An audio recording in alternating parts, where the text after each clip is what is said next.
Və sonra deyir ki, 5-ci deyir, gördüm insanlar bir-birinə həsəd edirlər.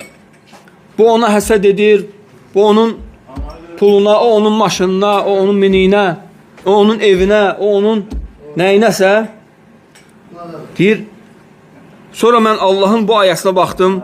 Allah Teala deyir ki, nahnu qasamna beynəhum məişətəhum. Onların arasında məişəti biz bölüşdürürük. Yəni, əgər Allah kimə nə veribsə, bil ki, Allah verib onu. Allah bəxş edib ona. Yəni, sən Allahın bəxş etdiyinə mi narazılıq edirsən? Sən Allahın bəxş etdiyinə mi həsəd edirsən? Deməli, Allah veribsə, ona verənlə sən də qəlbən razı qalmalısan.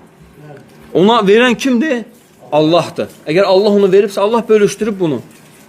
Bunu biləndə insan heç vaxt həsəd etməz, baxıllıq etməz, kin-küdürət etməz.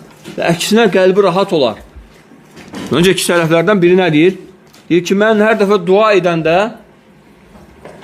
duam qəbul olanda bir dəfə sevinmişəm.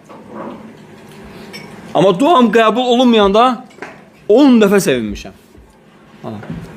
Yəni 10 dəfə. Çünki deyir, birinci özümün seçimidir, ikinci Allah Azze ve Celle'nin seçimidir. Yəni Allahın seçimi demək istəyir ki, mənim seçimimdən dəfələrcə artıqdır. İndi görün, Allah, əgər insan bilsə ki, bölüşdürən, verən, bəxş edən Allahdır, indi insana nə neymət varsa onu Allah bəxş edib, heç ona həsəd edərmi? Heç baxıllıq edərmi? Allahu Akbar.